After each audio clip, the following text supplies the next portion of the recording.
What's up, guys? You asked for it, you're gonna get it. Shop tour happens now. Welcome to Make It Kustom. I'm Carl Fisher. This is the shop. These are some of our junk cars. We're gonna go over every one of them right now. We'll start with this beast right here.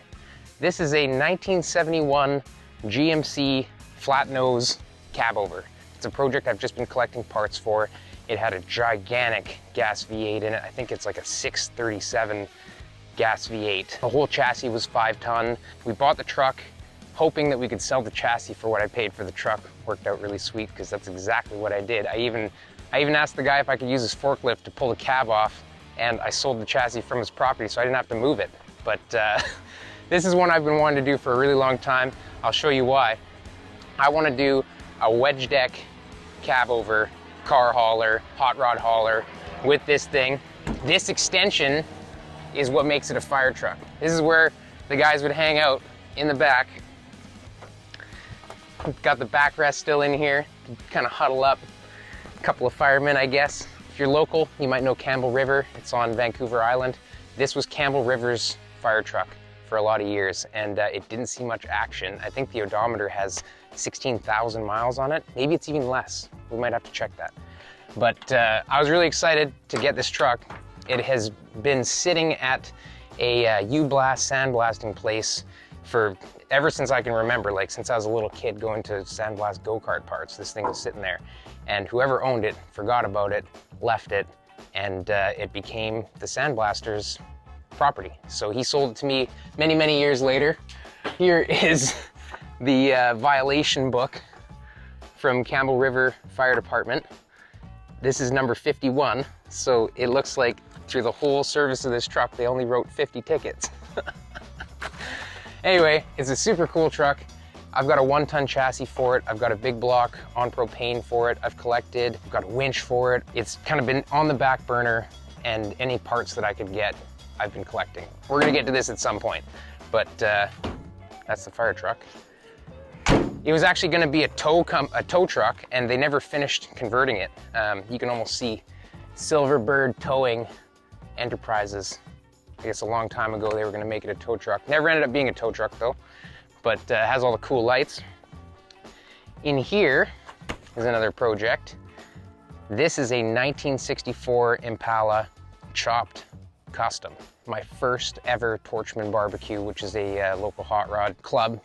I saw this car in a friend's uncle's garage, and that was 15 years ago. And I fell in love with it. I was super young, so I was just like, anything custom, I was all about it. So every time I saw this guy, Dave Crosby, he's my buddy's uncle, I asked him, how's my car doing? Like, when are you gonna sell it to me? Are you taking good care of my Impala? And one day, he called me up and he said, today's the day I'm moving. I'll sell you the car. So we're gonna squeeze in here and have a look at it. This car has not changed for 20-something years. It's just been stored. And unfortunately, I'm still just storing it. I gotta crawl in here. I'm not sure how good you guys are gonna be able to see this, but this car, I think, has been chopped 2.5, maybe 3 inches. It's got a pink metal flake roof that's it's gone for shit. It's seen better days. The car is almost rust-free because it's been sitting in people's garages for 40 years, I guess. But it's a chopped 2-door hardtop 64 Impala. It's got a 283. It's got the tiny little steering wheel. It's just a super cool car. And because I've been looking at it and wanting it for so long, and it's a buddy's uncle, I've got these memories. It just means a lot to me. So we're gonna get to this car one day for sure. It's gonna get hydraulics put back in it, and it's just gonna be this raunchy custom. They filled a lot of the trim. They actually hooded these headlights. On a 64 Impala, this would have come up a little bit higher.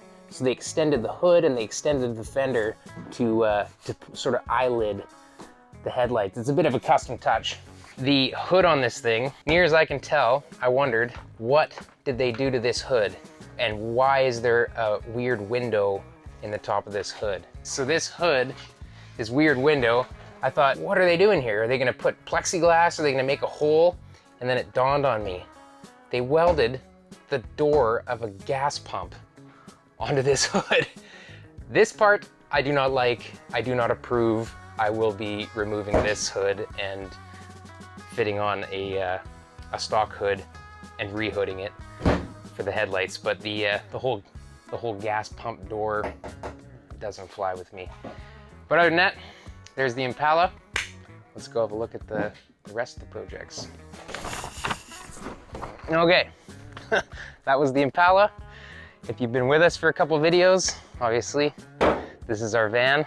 It's a 84 GMC Vandura. We just bought it as a project, stuck it all together. We might flip it, we might not. We just don't know. Let's go inside. Hey, watch your step, sweetheart.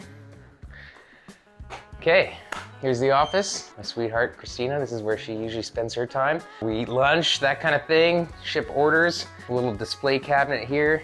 This beauty of a little 471, that's gonna make its way onto the hot rod one day. Some little trinkets and stuff. The mess you see on top of here. If you are on Instagram, you may or may not follow Japhands Kustoms. That's our shop, or it kind of was. There's a story behind that. But every week we do a giveaway. These are giveaway packages. We're just encouraging people to keep up on their projects and get a little bit done each week. That's sort of the Japhands Challenge, if you will. So if you check out on Instagram, Japhands Challenge, every week we gave away some stuff to people that are working on their cars, and that's all you gotta do.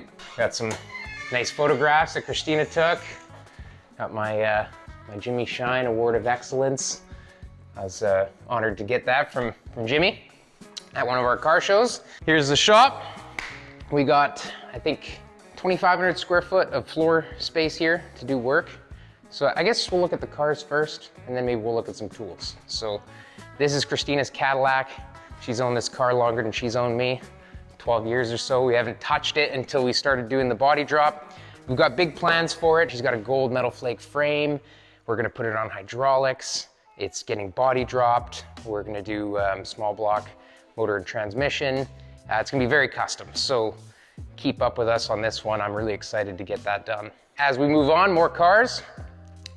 This is my dream car. This is my 1939 Lincoln Zephyr. There's a video on us picking it up. That's as far as we've got, is just picking it up and organizing the parts. I'm gonna take my time with this one. I'm gonna make sure that it's done right. We're gonna convert it from a four-door sedan to a chopped three-window coupe. Controversial. It's very controversial on there. There's some people that don't like that, but this is my car, not yours. Through here is a 1941 Chrysler three-window coupe. It's a pretty rare car as well. It's something that I've always really liked the style of them. I have never seen any of them for sale locally, but I was lucky enough to catch one right as it got posted, and funny enough, turned out to be one of my old customers. So naturally, he gave me first dibs on it. The reason I bought this car was to do a chop class with a group of guys, and that didn't really work out for a few reasons. We won't get into that, but we hope to do it again another day.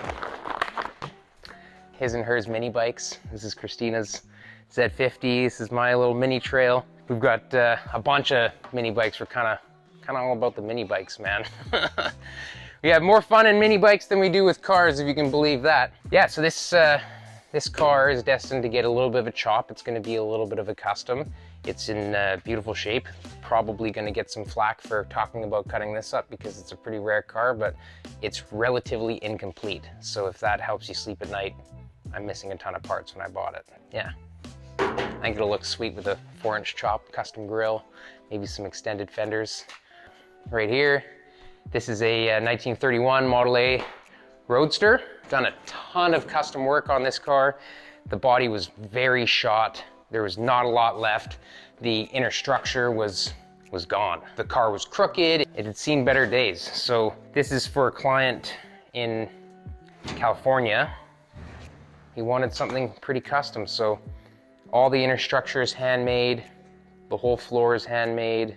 Firewall, transmission tunnel, all the interior body panels.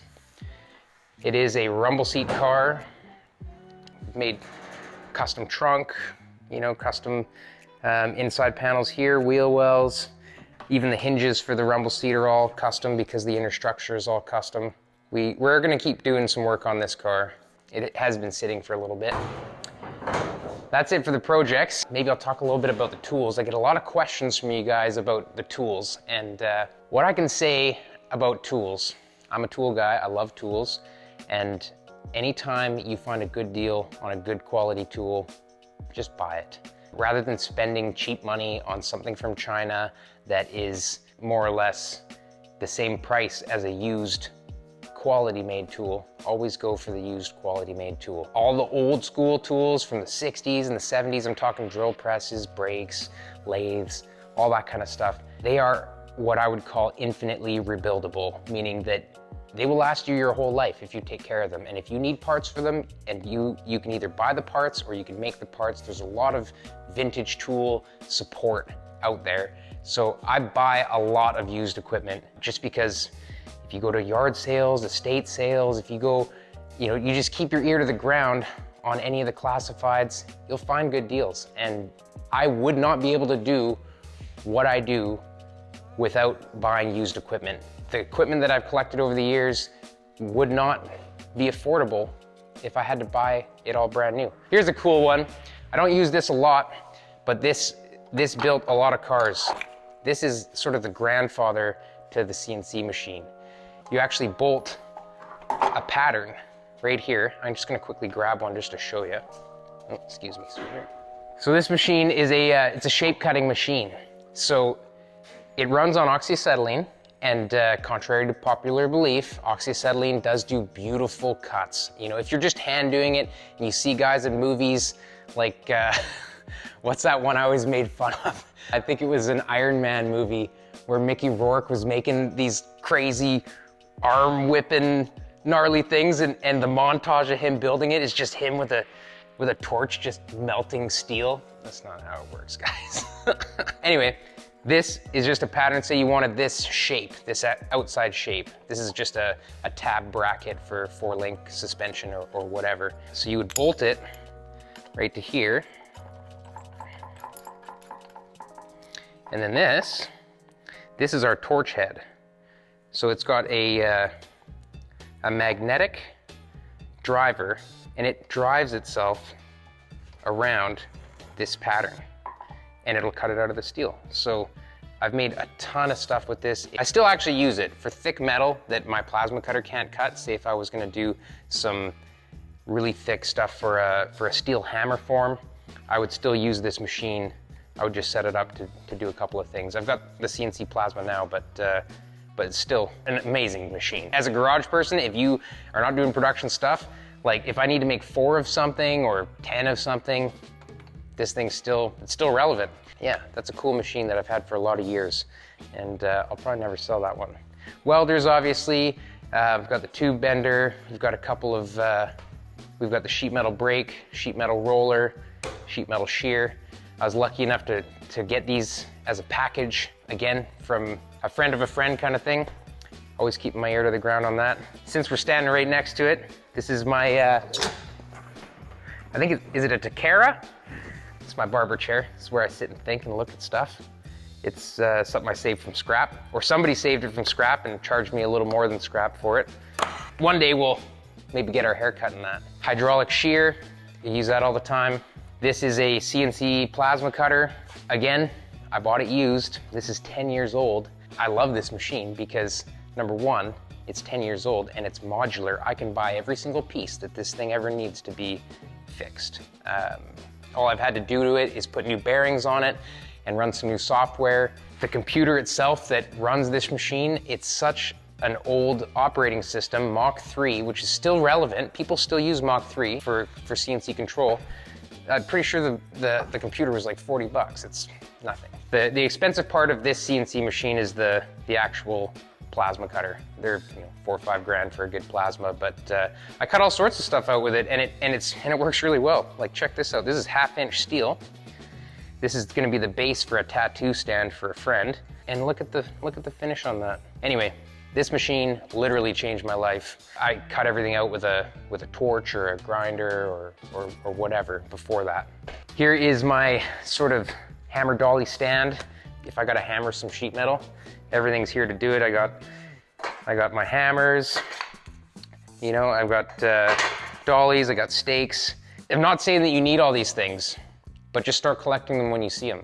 You know, this is 10 years of collecting, you know, hammers at garage sales and pieces from friends and whatever. Yeah, just start collecting. Take a second to talk about this hammer. This hammer is handmade from a friend of mine. This is some really hard wood that he started lathing. It's a beautiful piece. I'm actually gonna do a little video on using these types of hammers for tucking and stump shrinking. This hammer is made by my friend Steve from Ink and Honey Tattoos. Fear and Lathing is his Instagram. He makes all kinds of wicked stuff with his lathe. It's sort of his side project from tattooing, keeps him creating.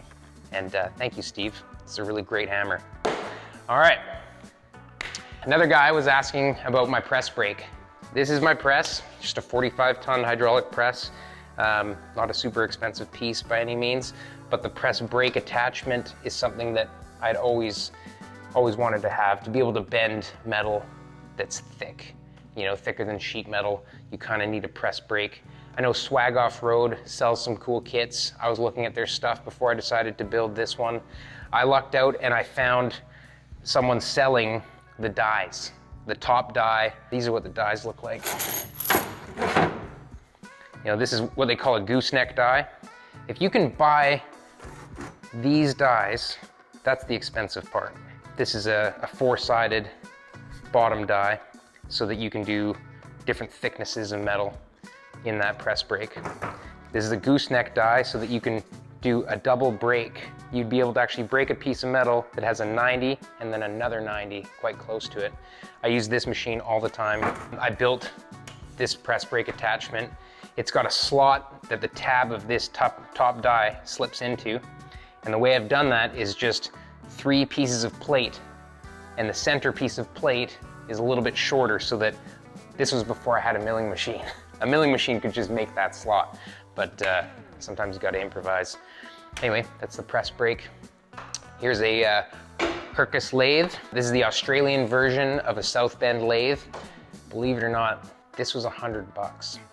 I know, I stole it. I should feel guilty. I don't, because the guy I bought it from, he was the manager of a helicopter repair company in Australia, and they were gonna put this in the scrap.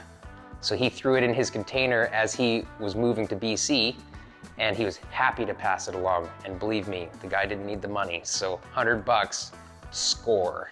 All right, moving on to the sort of the sheet metal shaping corner. This is the Shape-O-Matic power hammer. It's a helve style hammer.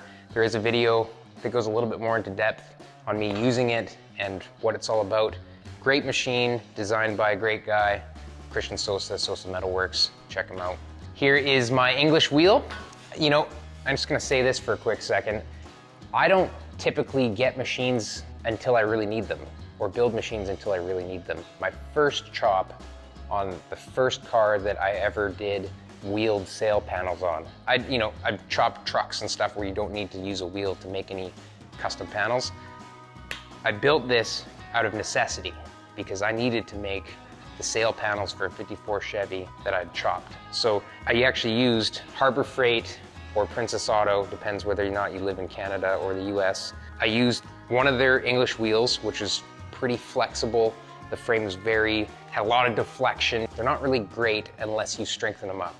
And you can certainly strengthen up those frames. I decided to make a new frame for mine, and it works great. You know, this is not expensive stuff. You don't have to spend thousands of dollars on the wheels, although it's nice. There are great advantages to doing that. But for me, everything I've done has all been with this, and I don't see a problem with it, unless you're trying to get a polished, perfect finish of an aluminum-bodied, you know, Marcel's Metalworks, insane kind of finish. You don't really need that really expensive stuff. And you're gonna notice that on this channel, I talk a lot about not needing the really expensive stuff. And I truly believe that. I feel like a lot of people, including myself, are afraid to get into this craft because they're worried about how much money they need to spend to start. And that is not true. You don't need a ton of money. You just need to use your imagination and use the resources that you have. Look on YouTube, look on, you know, Marketplace, find stuff that's used, talk to other people that build machines, and just, everybody's so happy to help, so just ask. You can ask me anything you need, and I will answer you. Here it is, this bead roller, once again, total necessity. I bought one of those really common bead rollers, the plate 24-inch or 18-inch throat depth bead rollers. They walk around a little bit. I used pieces from that to build this one. This is just 1/4-inch plate on both sides. I cut it by hand with a torch. That's how I made this. I powered it with a gear reduction motor that I got from a garage sale and reduced it further with just some chains and sprockets. The main thing that I used from the original bead roller is these two gears right here. These two gears are important. That's what you need to salvage from your bead roller if you want to make one. And then I just used 1-inch shafts and just basic bearings and bushings to make it. I would love to do a video on that as well. Here is a dusty old leather machine for Christina. This is an old Singer bootmaker machine that we'd like to get going so that she can sew some leather with it. On the wall here is a bunch of the different arms for the planishing hammers that I'm trying to bring to market.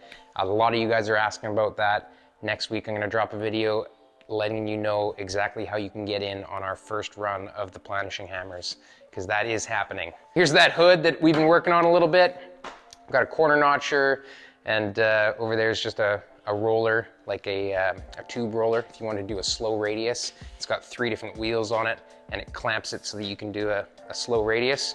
Bandsaw, that was like $150 because it was orange. It was sitting at a shipyard. It just needed to be cleaned up, and anyway, whatever. Here's my old AFM made in Poland lathe. This thing is a brute. Any of the heavy cutting that I've got to do, I can do it on this. It's another great machine that I got in an estate sale, pretty much for scrap. Got a vertical metal bandsaw. We've got a die filer. If you check out the brass knuckle video, I use this machine a little bit. It's one of my favorite little machines because I've never seen another one up here. It's for tool and die makers. Basically, it's a power file. You clamp a file in it of whatever profile, half round, straight file, square file, triangle file, whatever, and it just perfectly reciprocates it up and down. You can tilt the table at different degrees. It's a really cool machine. When you need it, it's the right thing to use. Just a disc grinder, felt grinder, a couple of drill presses. This one I haven't put into use yet. I just picked it up. It's a gear-headed drill press made in Sweden. It's another really good quality machine that just needs a little bit of love. This is my milling machine. It's a First milling machine. I believe they are the copy of or sister to Bridgeport. I love it. Works awesome. Another good deal. Welders. I've got my tool cart that's just a giant mess, but sort of kind of keeps everything together. Vice grips. Everything I need to do my daily work is all on this cart. You know, I've got my vice grip racks. Those will be on the website eventually.